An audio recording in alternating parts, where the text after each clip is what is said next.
হাসিনার আমলে তো পাণ্ডিত্য দেখাইতে পারেন নাই, তখন আপনাদের রাজনীতি কই ছিল? অন্যায়কারী হাসিনার আমলে এই প্রতিবাদবিহীন ছিল এনসিপি নেতারাই। আজকে তাদের এই পাণ্ডিত্য যখন ফ্যাসিস্ট হাসিনার আমলে বন্দুকের নলের মুখেও ভারপ্রাপ্ত চেয়ারম্যান জনাব তারেক রহমানের নির্দেশে রাজপথে ছিল ছাত্রদল, যুবদল, স্বেচ্ছাসেবক দল, বিএনপি নেতারা, তখন আপনারা কোথায় ছিলেন? আপনারা তো তখন ছিলেন হাসিনার আচরের তলে, ছাত্রলীগের ছায়াতলে। আপনাদের তো খুঁজে পাওয়া যায় নাই। এখন যে পাণ্ডিত্য কথাবার্তা বলেন, যে গতকাল দেখলাম আপনারা যে বললেন নির্বাচন কমিশনে যে তারেক রহমানের ছবি থাকা যাবে না, আপনারা হাসিনার সময় বলতে পারেন নাই কেন? হাসিনার সময় তো রাস্তায় বসে প্রেম করছেন, তখন তো আর বলতে পারেন নাই যে আপনারা তখন নীতি কথা তখন কই ছিল আপনাদের?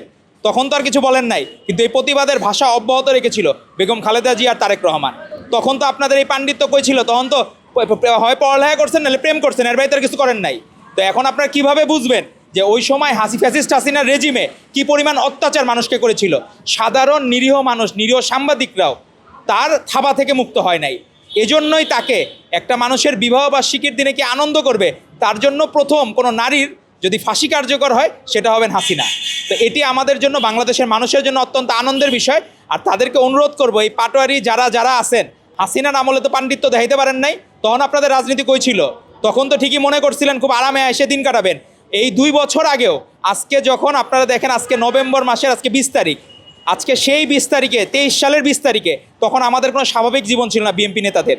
আমরা তখন এই যে মিছিল করা, রাজপথে তখন আন্দোলন করা, সব কিছু আমরা তখন করেছি। ভারপ্রাপ্ত চেয়ারম্যান জনাব তারেক রহমানের নির্দেশনায় অ্যাডভোকেট রুহুল কবির রিজভী আহমেদের নেতৃত্বে আমরা রাজপথে মিছিল করেছি।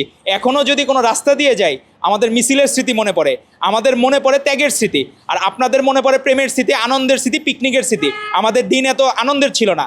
এক্সট্রিম মশার কয়েল প্ল্যান্ট ফাইবার দিয়ে তৈরি, তাই সহজে ভাঙে না, সুগন্ধিযুক্ত ও নিরবিচ্ছিন্নভাবে জ্বলে। ডেঙ্গু, চিকুনগুনিয়া বাহি সহ যে কোনো মশার বিরুদ্ধে দেয় এক্সট্রিম সুরক্ষা।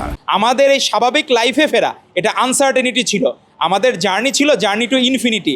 আমরা কোনো দিন স্বাভাবিক লাইফে ফিরবো কিনা এর কোনো গ্যারান্টি ছিল না। আর আপনাদেরকে দেখলে মনে হয় আপনারা অ্যান্টি সোশ্যাল ডিসঅর্ডারের পেশেন্ট। অ্যান্টি সোশ্যাল ডিসঅর্ডারে মানে যারা একটু অসামাজিক, তাদের কোনো, আপনারা দেখবেন যে যারা এখন বড় বড় কথা বলে, এদের ফ্রেন্ড সার্কেল আপনি খোঁজ নিয়ে দেখবেন এদের কোনো বন্ধুবান্ধব নাই। আর যাদের কোনো বন্ধুবান্ধব নাই, এখানে অ্যান্টি সোশ্যাল যে সিমটমের মধ্যে আপনার এই ডিসঅর্ডারের সিমটমে প্রথমটাই আছে যে সারা ইগনোরিং রাইট অ্যান্ড রং। তারা সত্য মিথ্যাকে ইগনোর করবে, তাদের কোনো কিছু আসে যায় না। তারা শুধু নিজের সেলফ স্যাটিসফ্যাকশনটা চিন্তা করে, নিজের ব্যক্তিগত চিন্তা করে, টোটাল বাংলাদেশকে নিয়ে চিন্তা করে না। বিবিসি বাংলায় প্রায় 2 দশক পরে সাক্ষাৎকার দিলেন আমাদের ভারপ্রাপ্ত চেয়ারম্যান জনাব তারেক রহমান। ওনাকে জিজ্ঞেস করা হয়েছিল যে পররাষ্ট্রনীতি কী হবে। উনি বলেছেন, ভাই আমি অন্য কোনো কিছু বুঝি না, আমি বুঝি সবার আগে বাংলাদেশ। আমি ভাই বাংলাদেশপন্থী লোক, আমি শুধু বাংলাদেশ বুঝি। তো এই বাংলাদেশকে যে ধারণ করে, এজন্যই বাকিদের গাত্রদাহের কারণ, যে বাংলাদেশকে উনি আফোল্ড করলে বাকিদের আর নতুন কিছু দেখানোর কোনো কিছু নাই। তো এই 31 দফা ফ্যাসিস্ট হাসিনার বন্দুকের নলের মুখেও এই 31 দফা প্রস্তাবনা দিয়েছিলেন আমাদের ভারপ্রাপ্ত চেয়ারম্যান জনাব তারেক রহমান। তখন আপনারা কই ছিলেন?